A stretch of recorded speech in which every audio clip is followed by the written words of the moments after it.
benzos, basically idealism, validation, benzos, meth, heroin. That was my thing.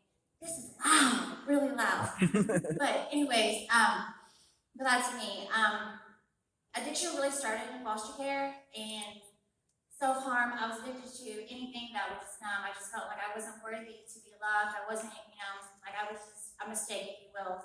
And I had the false identity that I was anything but beloved. I was anything but whatever. So I lived this lifestyle that I was gay, and I lived it for quite some time. Had a wife. Just recently was able to get divorced from her back in February, so I got a new husband now. That's actually a man. Praise God. But curiosity, how many do I have like grateful followers of Jesus Christ? Anybody? Yeah. All right. Cool. Anybody that's like on this recovery journey with me? Anybody? Yeah. All right. Good. Got a good crowd. So I was in addiction, and I literally did the most. I was a junkie. Sorry. But I did the most. I was a thief. I was a cheater. I was, the most. And I was also a master manipulator. I blamed everything on everybody else, but in reality, I was the one that was manipulating.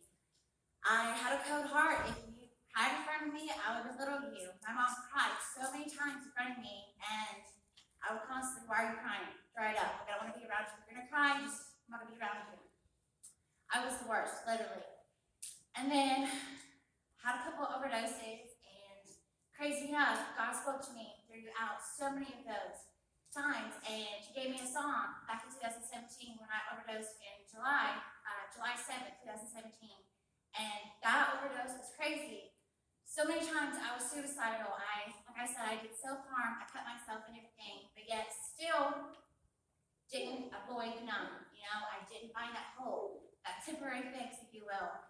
And with this overdose, 2017, it was different than any of the overdoses ever before. This one, like I literally felt my heart fading out.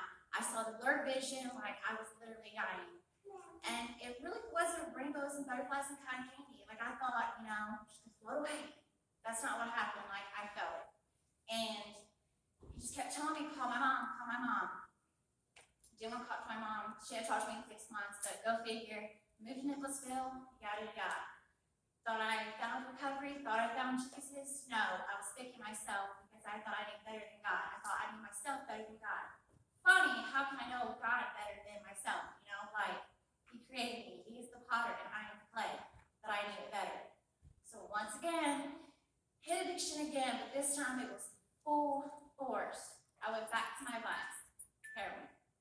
Crazy enough, this one beat me down worse than I had ever been beaten before. How so? Well, I had 2 black eyes and a broken nose. Still chasing it. Chasing that idealism and the vindication and go, fast life. But crazy enough, jail happened. But my husband was like, hey, can you treat me? I'm telling you, come to these mountains, yada yada. So I didn't try to talk about the hillbillies. Like I'm from the city, I'm gonna keep the city slang. No, wasn't doing it. And finally jail happened, and I had a warrant on me, and crazy enough, it took 6 cops to finally catch up to me. And one of the cops just asked me, are you suicidal, homicidal? I said no, but if you had a Mack truck, guarantee I would stop it, like, take me out. Well, crazy enough, I went to jail, and I was just done. And I was just done. Went to the suicidal chain and everything, and I surrendered. Like I didn't know what else I was gonna do. I'm in there, and I just surrendered. I was like, God, I don't want to do this anymore. This is not the lifestyle for me. And crazy enough, I got moved to population, which I was supposed to stay in that area for a week. And the next morning, he moved me to population. How did that happen? Crazy. But I met one of my sisters from Nicholasville in there, and she's praying with me, and yada yada. And I moved to Madison County, and crazy enough, normally it takes them 3 weeks to come get me or whatever. This time it was quicker. Get to Madison County, and I just kept finding out who God is, like really who He was, like truly who this guy is, not just some man up in the clouds, like the legit God, talking to me and everything. And I I had no idea what I was doing. Like, my vices were everywhere. And it was the Fed stuff, if you will. Everybody's just, not trying to glorify it by no means, but I was detoxing at that point. So it was an easy piece. And I had found out that one of the bets they had for me, Karen's place, I couldn't be as clean as I was. I had to be only a couple days clean or something like that. So I was told to lie about my clean day. And that broke my heart, so it was like, no, I worked hard for this. There's a lot of blood, sweat, and tears that went into this. I'm hanging tight to this. If I can't have that bed, I'll go somewhere else. I'm keeping this. I'll go to sober living, whatever. And even God told me, hang tight to that bed. He has a promise for me. A promise that never, ever goes void.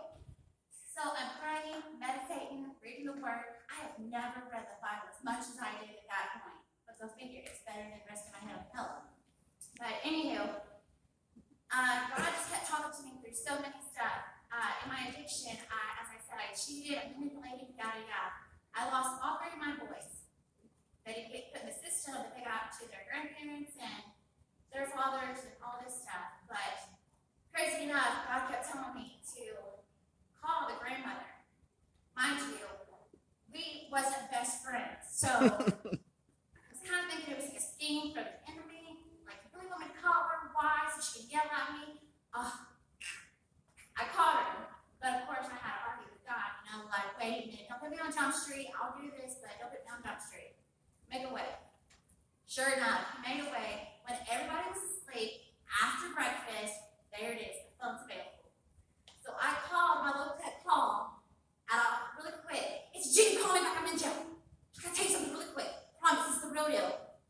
Crazy enough, she gave me phone time, like little computer time, or whatever you call it. And she wrote me a message. And she was just like, if you're legit, da-da-da, to the steps, clean time, da-da-da, you can have your boys. She's kidding. There's no way I'm gonna get my boys back. Sure enough, just a month ago, I had all three of them, literally all three of them, for a whole week. Like, Jesus, seriously? Something that I did because I have no idea what I'm doing in the least. Obviously, because I just started remember my words and everything, and I'm jumping back and forth. But God does. God knows what He's doing, and I'm not trying to keep going and all this stuff because I'm just blah. But long story short, like, if an old junkie, thief, cheater, idolizer and all this stuff can come clean through Jesus Christ, I promise you, He promises you that you can too. His promises never ever go void. All right. Yeah.